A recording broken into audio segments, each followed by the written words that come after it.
Talk flirty to me. Oh, hi. Oh, hello there. Hey. We're here with What is wait. What is with that? Like, you just caught me. Oh, kind hello. of tone of voice. Oh, hello, person peeking through my window. I'm being spontaneous. Okay. Good job. Oh, hi. No, we're not starting again. No, we're done. We're in it now. Welcome to Talk Flirty to Me, episode 3. Yay. Yeah. I am Katana Collins, and you are? And I'm Sean Gordon Murphy. Or Jerk Murphy for Jerk short. Murphy. Not to be confused with Rodeo McTwangy.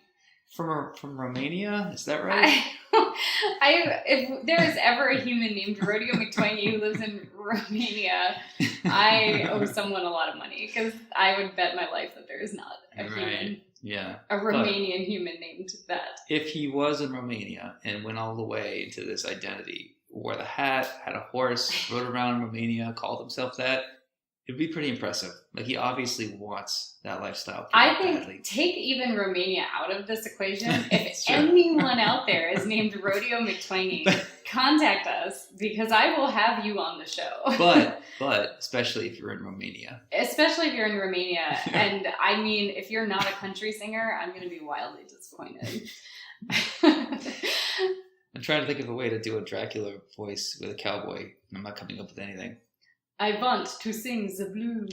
That's good. I want to square the dance. Nope. Like square dance? Boy. Oh, no, I got it. I didn't do the voice, though. So, hey, what are you drinking? I am drinking Vino Verde. My favorite, the only white wine I'll drink. It's from Portugal. I find that people who don't really like wine usually drink Pinot Grigio. If those people are listening right now. You just insulted a ton of people out there. I'm telling you, drink Vino Verde. You will be way more sophisticated and interesting, and it's way better. I mean, it's pretty delicious. So stop being a schmuck with your boxed wine of Pinot Grigio. Except some boxed wine is pretty good. Boda Box. That's true. Yeah, Boda Box is pretty decent. For considering you're spending the price of a bottle of wine on a box that has 4 bottles basically in it, yeah, you can't argue. And it's not going to go bad. No. It's easy to pour. Yeah. I don't really know wine very well. Yeah, good for you. So I do know wine. I mean, I like it okay. I buy good wine, and I don't share it with you. I'll buy you a crappy Boda box so you can pretend to be drinking good wine. I know. I don't really care either. I don't care if it's insulting. All right. Before we get to this, do you want to read something from the sponsor? Wait. But first we have to thank some patrons. Okay. Patrons. So we have a Patreon page that's up, and the first 25 people are going to get... Are all named Rodeo McTwangy. If only. We don't even have 25 patrons yet, but the first 25 people who donate are going to get a shout out thank you on the podcast. So this is the first handful of people. Mm-hmm. So a big special thank you to the Penske File, Wes. Hey, Wes. Thanks, Wes. Penske File is a podcast. Yeah, it's Star Trek it started as a Star Trek Next Generation podcast. It was one that I was a guest on, and Wes is probably glad that I finally have a real microphone with real sound, instead of your snowball or whatever that was. Yeah. Also, before I start reading these names, even though I already started, I read the name as it comes into the Patreon, so I apologize if some of you did not want your full names talked about. Too late, though. But it's going to be too late. So, and we're going to read your address. Go ahead. Wait, here comes a plane. I'm not reading their address.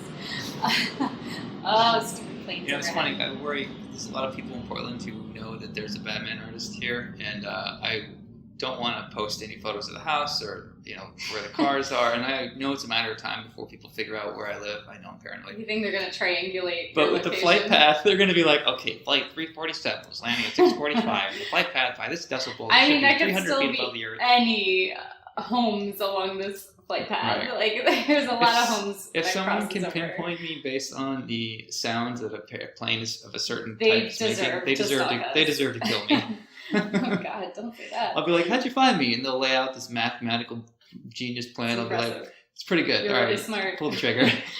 So anyway, I apologize if you didn't want your whole name read, but I'm going to read the whole names. And if you do donate and you want something special read, just message in.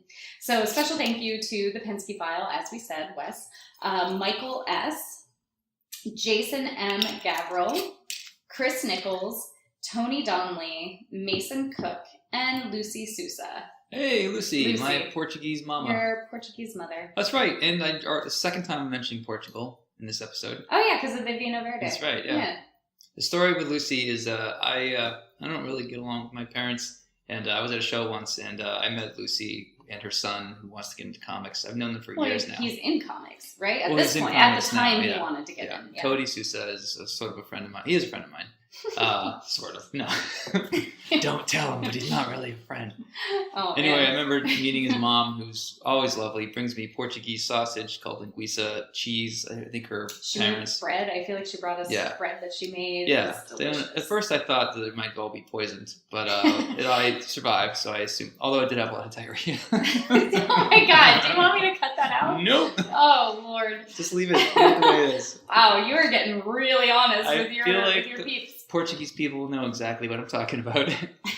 Or they're also used to it. They don't know what you're It's talking true, about. yeah.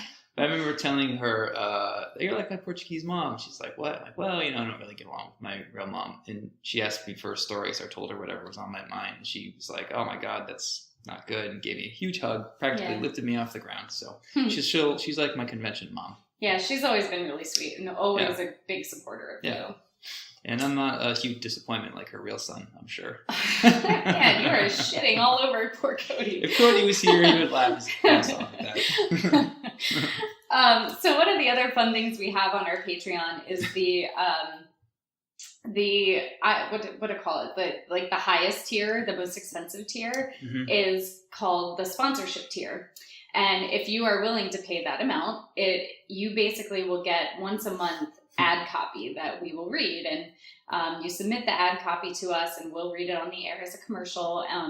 You also get like a producer credit, and after 3 months of that tier, we will send you business cards that basically say you're a producer of our show, and if anyone questions you on it, we will back you up. Oh yeah. Yeah. We'll go to town. We'll back you We'll up. go to the mats for you. We'll go to the mats, thank you. So to kind of help promote this tier, actually Sean jumped in on it. And a fake ad. Wrote an ad. Oh, it's a fake ad? Well, I don't know. I think it's a good idea. And you'll when you start reading, you'll know where it's going. I have not seen this before. And my handwriting is atrocious. I write in all capital letters, like a comic book letterer who sucks at his job. So this is me reading our first ever sponsorship tier ad from Sean Gordon Murphy, and I have not seen this yet, guys. So we'll see. Okay. Oh boy. Brought to you by the app Conversation Hog. Are you tired of your friends blabbing on about work, kids, and loved ones? Want to embarrass them by proving how much your hangout time is spent talking about their BJ and not Bullshit. yours? Oh! Yes. They're BS. I was like, BJ? That's really personal. Read it again. Okay, Read that sorry. out again. Try not to read it with blowjobs this time.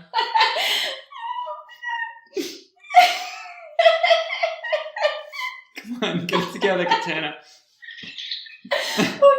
Oh boy. Want to embarrass them by proving how much of your hangout time is spent talking about their bullshit and not yours? Download Conversation Hog, a new app that can record your entire evening and keep track of the number of words everyone contributes. Use things like what? Pie graph? Oh, yeah. Use things like pie charts, line graphs, and other data to shove it in their faces how selfish they are. Conversation Hog. Only legal to record in certain states. There you go. Wow, I think special. this would be brilliant, and everyone you can see the logo, a cute little pig cartoon. You put it out at the table over dinner, and your friend likes to go on and on about himself. Just let him rattle on. At the end of the night, bring out the pie chart and show him that he took 90% of the conversation while you got to talk about dick. Man, you realize though now you've put this idea out in the world. Someone's got to do it. We have to patent it because All right, patent pending. Yeah, I mean, goodness, they're gonna steal our idea. Right. But the legal problem is you can't. In some states, you legally can't record someone without knowing them And knowing. that's true. In several states, though, you just Right. need one party consent. Right. So you but can know you're recording. Yeah, I mean, it's kind of like that DNA testing stuff where, like, certain states are not allowed to test DNA. There's got to be a way to manage an app like that. It just seems like it might be more complicated. Yeah. Plus, I think you only need to use it once before all your friends don't trust you. I mean, also, you sound like a terrible friend in this ad. Well, maybe the friend who talks too much shouldn't be convincing me that we need that something friend like who this. talks about his BJs. That's true, yeah. I think the app would have to record each person so separately and notice like how many people are in the conversation. Like you'd have to like probably prepare the app a little bit. So Right. You'll have to like put in names. Yeah. Like Right. Yeah. But then after that, the next hangout time would be like, "How was your day?" Person would be like, "I don't know. How's your day?" "No, you go." "No, you." No, you go. And the waitress shows up like, "Are you guys ready to order?" Oh God. So anyway, that's a real thing that you can't buy. Yeah, that's a thing you can't actually buy. That's not a real ad. Not a real thing. But the sponsorship tier on our Patreon is a real thing. And you can advertise basically whatever you want. Copy will have to be approved by us. I hope that someone actually makes this app and then pays us to promote it, and then we can just use it. Sure. That'd be cool. Yeah. Yeah. I don't know. I'm sensing your I don't hesitancy. I don't know. Whatever. Okay, so what are we talking about So this the time? topic tonight is like vehicles, I guess. Yeah. The fact that you're a car lover and a motorcycle enthusiast. So yeah, this is a hobby I have that you like it, okay, but it's not your thing. And then next time I'm gonna interview you about your hobby, which you have to decide on. Well, I think we know what I know what I choose. DJs? No. I don't know. You seem pretty, you got them on the mind. Your S looked like a J. Right? That's true. Some people think my name is Gene Murphy sometimes. Well, anyway, I think I know what topic we'll talk about next time. But but we're not talking about me right now. We're talking about you because I'm not a conversation hog. I'm so afraid to say anything. So afraid to talk. Yeah, so I've become the car guy in comics. Part of it was intentional. Part of it was just I legitimately enjoy drawing cars. I think it started for me when I was young. My father was an artist. He used to do sort of like Bob Ross paintings. And he was really good at drawing cars. So I'd sit next to him as a young kid, and he would pull out paper and pencil, and he would actually draw pretty good. At the time, it was like a Lamborghini Countach. And I would say, "Can you add a fin?" Spoiler. "Can you add this? Can you add that?" And Wait, is a fin/spoiler, is that like a regional thing, like bubbler versus waterfountain? No. So we're going to explain that in a second, because a lot of people don't know what a bubbler is. Fin, when I was a kid, I used to call the spoiler or the wing on the back of a sports car. I just call it a fin. Oh, this is like a cute Seanism. Yeah, but it's actually called a spoiler. Baby Sean. I know. Being adorable. Adorable. Sorry. Continue with your story. And thinking back, knowing what I know about art and stuff now, I'm wondering if he had like a picture on the side that I couldn't see. But even if he did, and he could actually draw a pretty good, rendition of a vehicle in 3 dimensions, And I used to beg him to take it to work with him, where he had a Xerox machine, and he would make a bunch of copies and take them home, and I just color them all different colors. And oh, that's really cute. Yeah. And then, I had Hot Wheels, and Micro Machines were a big thing. I remember Micro Machines. Right? Those were way cooler than Hot Wheels. The bonsai trees of Hot Wheels. Yeah. Little tiny worlds. Miniature. I mean, Hot Wheels are already miniaturized versions, but you got a miniature of miniature. Why were you into Micro Machines? Well, my brother had a bunch of that shit, and I always liked playing with Bo and Bridget. So. Yeah, anything to be part of. Anything to, what? No. I mean, I was the annoying baby sister. You were the third wheel, can you include me? Can you include me? I'll do whatever you would do. I'm into that too. I'm into it. Don't ignore me. Yeah.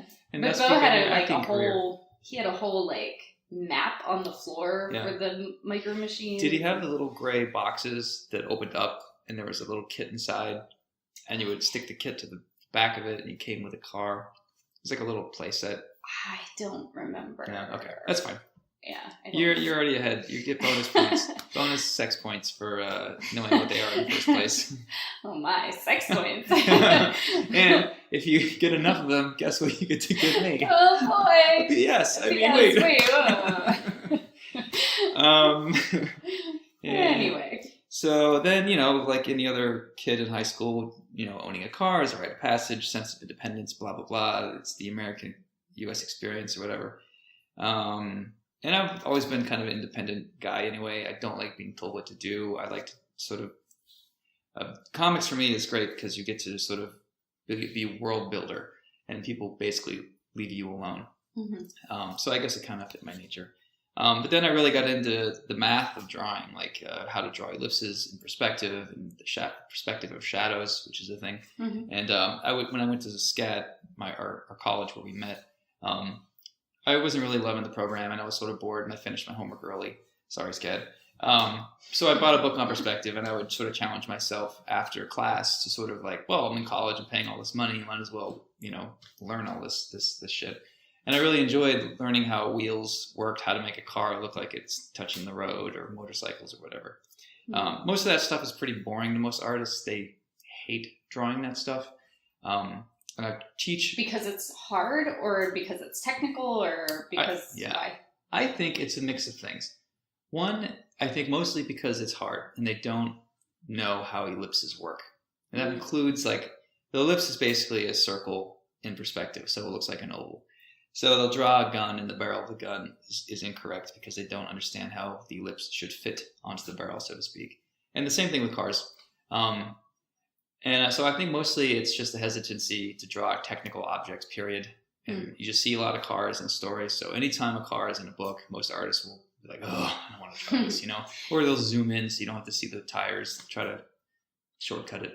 Even the beginning of the animated series, right? Batman, the animated series, the car that goes over the hill, the Batmobile goes over the hill and look at you. And bends showing over me the hill. Yeah. I know stuff. You know stuff.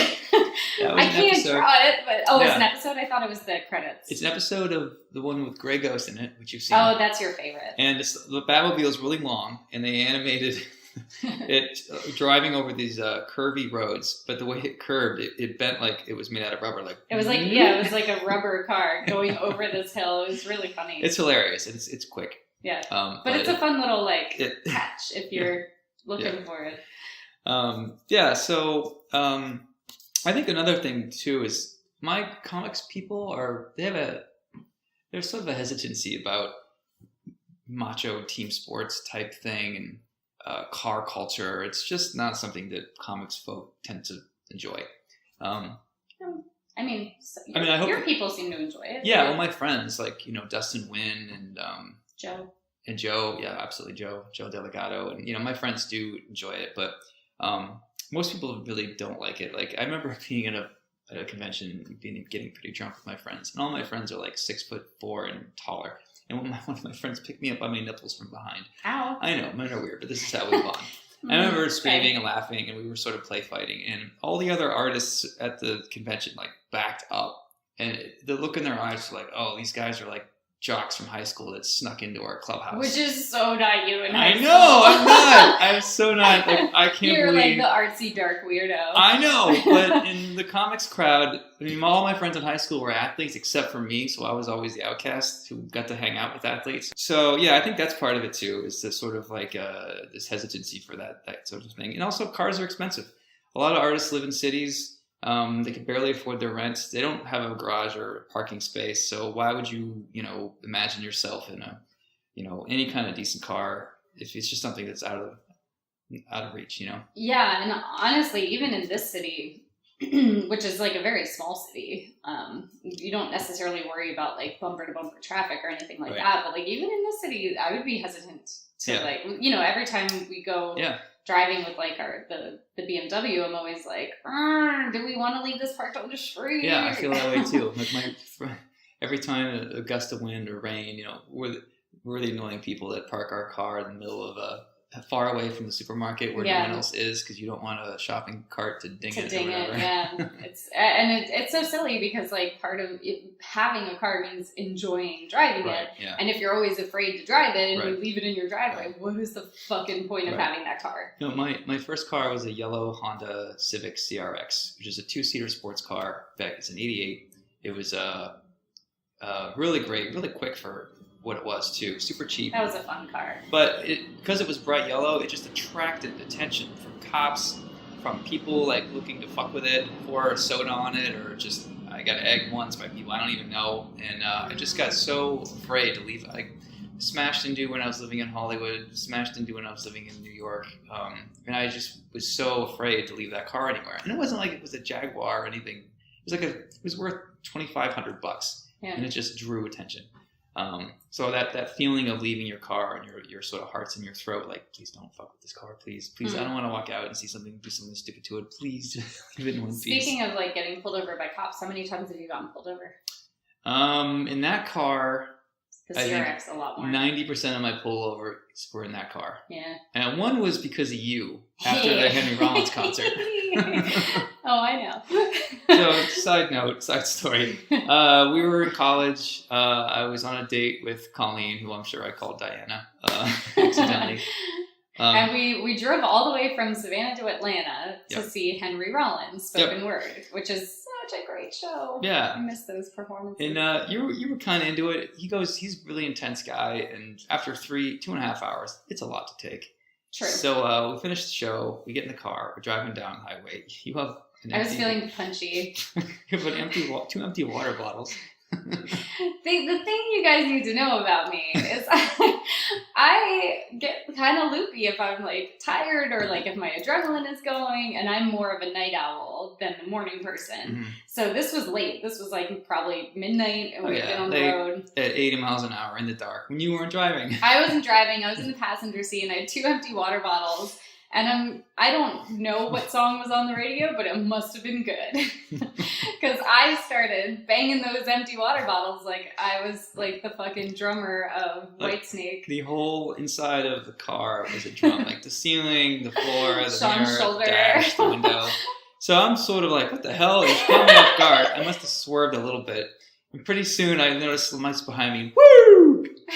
So I pull over. Rick James was behind me. There he was. And a cop comes in, and I'm looking at you like, I'm fucking blaming you. I don't care. This is too early in our relationship for me to go to jail for you. And I was Diana. underage, but I wasn't drunk. Like I had not had a sip of alcohol, but Neither had I looked drunk. So cop pulls up, walks up, and I was like, hey, how you doing? And I'm like, listen, I'm gonna guess. I was swerving, and he's like, yeah. I'm like, well, this girl I'm seeing, who I'm gonna break up with soon, this girl over here, and she's got these water bottles. And I was trying to explain the story, and you're over there laughing, and I'm like, I swear I'm not drunk. I'll happily take a breathalyzer. I'll walk the line. Like, I have nothing to hide. If you give anyone a ticket, please give it to her. I feel, and he didn't give you any ticket. He kind of just was like, okay, just knock it off. Yeah, stop drumming home. everywhere, Whitesnake. Yeah.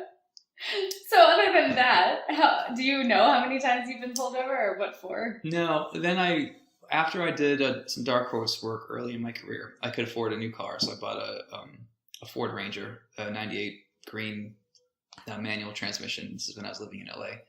And I got stopped in Hollywood Hills because I was parked on an overlook past the hours or something. And I didn't even see it, a sign. But I never paid it anyway because he wasn't a real cop. He was a forest ranger. Fuck him.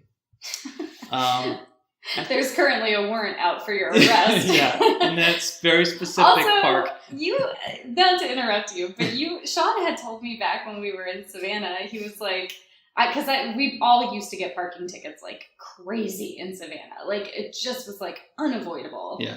And I had racked up quite a handful of And they have those tickets. 3-wheeled little interceptor vehicles. Yeah. The kind you want to rear end on purpose, just to watch yourself do it. Ugh, Yeah, just to make it more. They're the worst. They're the worst.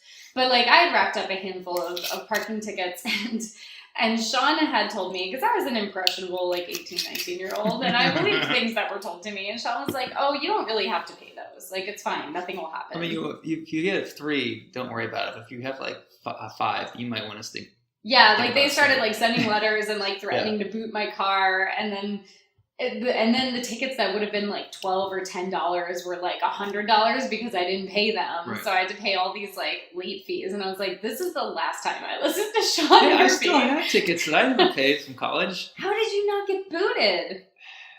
I don't know. I mean, I left before they caught me or something. I wish I had not listened to you, because I racked up like hundreds of dollars in parking tickets, but only for a few parking tickets because I was charged all these late fees. Anyway, go ahead. I'll tell you what we did wrong. You got caught. Okay, so where were we in the car story? I hope people care about this, because I don't think a lot of my people really care. I know. Well, you have a book you wrote about car culture. I do, which is kind of why I think this is a fun topic, because Right. it combines both of us. We should have talked about that at the beginning to build some context. I have a whole series We of gotta- street racers from Boston. It's like Sons of Anarchy meets Fast and the Furious with yeah. more BSs. With a lot more. Or BJs. Sorry. With- BJs look like I mean, S's. maybe there's some bullshit in there too. I don't know. But yeah, it's a kind of gritty romance series. It's actually one of my favorite series that I've written. Yeah. Oh. Is that the dinner bell? Yeah, Literally. that's our chicken is ready. What do we do now? It's fine. Keep talking. Okay. I mean, it might be a little burnt. There but might that's be okay. a fire downstairs. Okay. All right. I guess speeding it along here. Yeah, so you weren't really a car person per se. You usually let me drive. We have a Mazda 3, which I love. I think it's a brilliant Oh, it's car. a great car. But you're not really one that has to be behind the wheel too much. And you don't like driving in the snow. And I don't mind driving. No. I'm terrified. Yeah. And I was born and raised in New England, so for me, front wheel drive is all you need. What? No, this is crazy talk. Like, this is actually maybe one of our biggest arguments.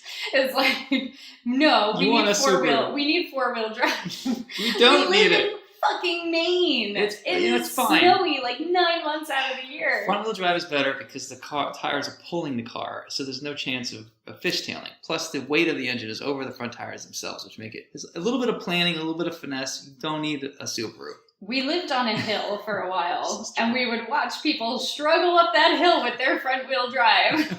And you're telling me we don't need 4-wheel drive? Well, those people You're don't know never how to gonna drive. convince me. Those are obviously tourists who rely Well, way you too know much. who also doesn't know how to drive? Your wife. So that's why I bought you a BMW. Which is also front-wheel drive. No, it's not. Oh, it's 4-wheel? No, it's rear. Oh. Jesus Christ. You have a 430 power horsepower Z4 and you don't know which wheels turn on it? No. God. But I look awfully cute in it. All right. So, okay. We'll get to that story. So, a couple of years back, so I do Batman. I make a decent living as it is. But one of the books I did got picked up by Netflix through the writer I worked with named Mark Millar, who did books like, or movie deals. He's responsible for Wanted. Kick-Ass.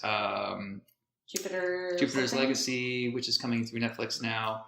Anyway, a whole bunch of stuff. And he's the comic book / Hollywood guy, if there is one. And I signed on to do a book with him called Chrononauts. And me and about 9 or 12 other artists got involved with him on this giant package deal between him and Netflix. Netflix bought all of our IPs. IP is an intellectual property. So they bought Chrononauts from me. They bought the other books from the other artists. We signed our rights away, so it was a buyout, basically. And we all got a nice big fat check of different amounts. So get up one morning after waiting, it seemed like forever. And it was years. look at the bank account, and it's like... So I wake you up, I show you it, here's how much money is in our bank. Like, let's go do something stupid. Let's go buy a stupid car right now. The famous last words, too. Like, let's go do something stupid. So we did the thing where we got in the car, and I said, what do you want? And you said, I don't know, some cute 2-seater. I'm like, great, we'll do... Who's that actor that pissed away all his money? Like, from Saved by the Bell. And he was, like, selling his own shit. Not Dustin, Earl, but... Dustin Diamond. Yeah, Dustin. That's, like, probably the thing he said with his Right. first paycheck. Watch our next Let's do something sponsor. stupid. Sponsored by Dustin Diamond. Fuck you, Katana Collins, John Murphy. Dustin Diamond. Revenge, one podcast at a time. Oh, So I said, well, all right, we'll get a BMW because they retain their value. You get a lot for your money. They're quicker than most Ferraris. And if we get the sports, the M package, which is 430 horsepower, then that satisfies my need to drive like an asshole. I wanted a stick, but you don't drive sticks, so we got an auto. it has flappy paddles. Yeah, so it's an automatic. And Which that's going to be a future episode. Is going to be you teaching me how to drive stick. I can't. Which wait. Many people have tried, and many have failed. I had to drive on my pickup truck with a stick in a parking lot once. It was Trucks are literally easy. to get the engine to turn over, though. Like, you pushed, I rolled, and then you took over. You're fine. You did well. I mean, a sports car is the engine doesn't cooperate as much as a truck or a Jeep. Anyway, so now, I mean, I bought a 280Z Datsun, which is a 1978 Japanese car. Datsun became Nissan. I'm having it worked on right now, putting in a brand new engine. It's basically going to be a brand new car with an old car on top of it, because I think the body style and those you can't beat. The Netflix money we're pouring into the house that we have here. I'm building a garage/studio, so I'll be able to sit and draw cars while I look through glass and look at my awesome car, my motorcycle, blah blah blah. It's gonna be awesome. It's gonna be. I'm gonna die in that room, and I'm gonna be fine with it. If this person is gonna track me down by triangulating, they're gonna find sounds, your garage. They're gonna me. find your Datsun and your garage. Like, you have no one to blame but yourself here. It's true. The Datsun is gonna be pretty easy to spot in Portland. How many Datsuns Portland did make that noise? One. That's why I got a big engine in this, so I could outrun bullets. Yeah? God. No? Okay. It's terrible.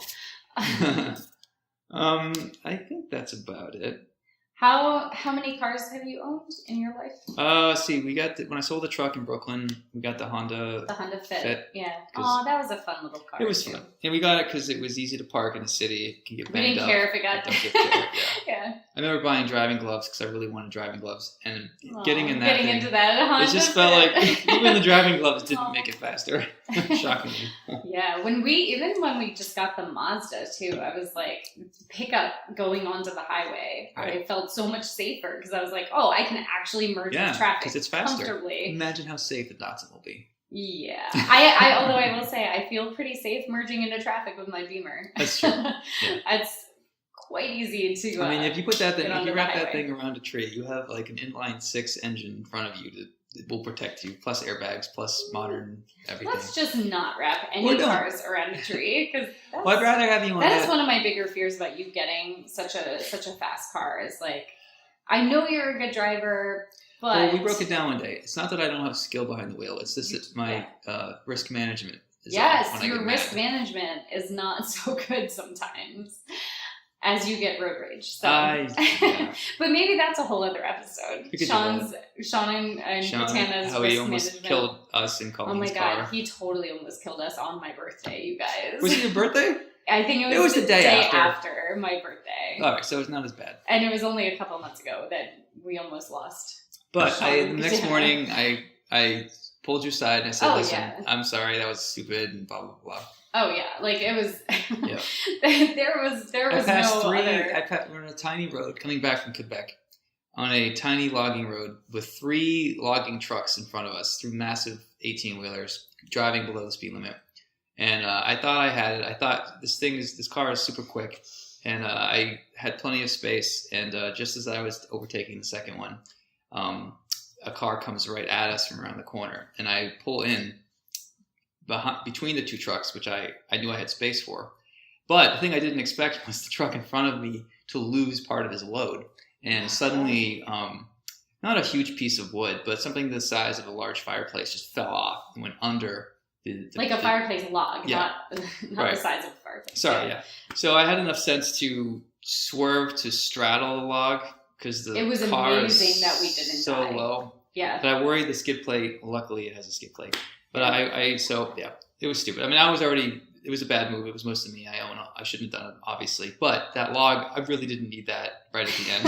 I feel like that's not my I was fault. already stressed out by passing 2 giant trucks on this like 2-lane road where people were coming at us, but also like I know that you're a good driver. It's stupid. You're but right. that it was was dumb. that like log falling off is the sort of variable that you just have no accounting for, Yeah. and it's thank God we were able to straddle that log and it didn't. Right. It didn't hit a tire and send us going into oncoming traffic. Like oh god, it could have been so bad. So I took a breath and I apologized and I passed the last truck because at that point, why not? And then I pull up to the intersection in the gas station to look under the car to make sure we don't have any leaks or whatever because the log seemed pretty big. And then we took a bunch of photos of this truck as it past us just in case you needed to file a complaint with the company, because he really is responsible for his own load. I mean, yeah, I was driving like an asshole. But... I mean, and it doesn't even matter that you were passing other cars. If that log had come off and hit us, even just being behind him, we could have died. Like, it could have hit our tire and sent us into oncoming traffic. It could have gone through the windshield. It was dumb. Yeah, like, I know. Yep. No, I'm not saying it was dumb. I'm saying even without you passing, that log falling off could have been bad news. Like, we could have done everything safely and played by the rule book and been behind him and still have died. Or if that log was, we weren't there. That log was supposed to hit the second truck and then the third truck, and then it would have spit out maybe on us like anyway. splinters, but in any case, we're fine. We're alive. Clearly, we're alive. My thinking Happy is birthday, because the Datsun doesn't have any safety features or airbags, because it's taken so long. Like, I'm not going to drive. Like, I drive the Z4, and I'm like, yeah, if they break it, I can just get another one of these. But oh my God. First of all, no, we are not. I know it's like guy logic. It's stupid. It's really making excuses. Yeah. Also, do you want to go into motorcycles or? Well, I mean, we're already pretty late here. I had some questions. I feel like motorcycles. Yeah, dinner's burning in the oven. I mean, I had motorcycle questions, but I feel like that can wait for another episode. All right. So what are we going to talk to you about? What am I going to interview? I mean, I think that like the musical theater thing is a good topic, and like you're coming to see me in my show next week, or actually no, you're coming to see me in my show in 2 days. Right. So yeah. I'm just kidding. Oh, okay. Well, I never know with you. You might have forgotten. I can't, because I got to take some people with me. No, yeah. Plus, I drive like a maniac. Yeah, plus you're not allowed to drive my car. Yeah, so I figure musical theater is a fun thing to talk about. I mean, the difference is I do feel like I relate to you. Like, I'm not a car person, but I can relate to the fun of driving. Yeah, you get your Jackie O glasses and your headscarf. Yeah, I love that BMW, and like I mean, like it for the look. The scarf is practical because in a convertible your hair blows everywhere, so you need to like tie down your hair. I can't give you shit because I wear driving gloves, so it's true. I'm gonna let it go. But also you bought me driving gloves. It's true. You don't wear them. I do. Well, they're too hot for the summer. Yeah. They're like cashmere, so they're really warm. It's a really tough life you live. I'm not saying it's a tough life. I'm just saying they're too warm for summer. Anyway, so like I feel like I can relate to the car thing probably more than you can relate to musical theater. That's not true. I liked when you were in Legally Blonde. I dug some of the musical stuff. I'm like, and you were like crew. You were like set design crew kind of guy in high school. Once before I quit in a huff because they didn't understand my artistic vision. Oh Jesus Christ! No, I'm not like that. Well, we like Singing in the Rain. That's like one of our shared loved movies. Yeah, sure. But anyway, I feel like there's a little of that. But cool. Yeah, we'll talk about it next time. That's next week or whatever, whenever we're doing it next. You go to Palm Springs next week, actually, so I'm not sure when we'll be able to record this next one. Yep, I'll be in Palm Springs soon. I'm sure it'll be nice and cool with no fires. Oh, sure. Yeah, it's going to be nice and cool out there in the desert of California. With all those fans and all those turbines. Yeah. It's got to obviously they cool everything down. And I'm going to be in New York. I'm going to be speaking of musical theater, I'm going to be seeing Hamilton. Finally, huh? Yeah. So that's exciting. So anyway, I guess that's it for now. And we'll see you guys next time. Bye. Bye. Talk flirt.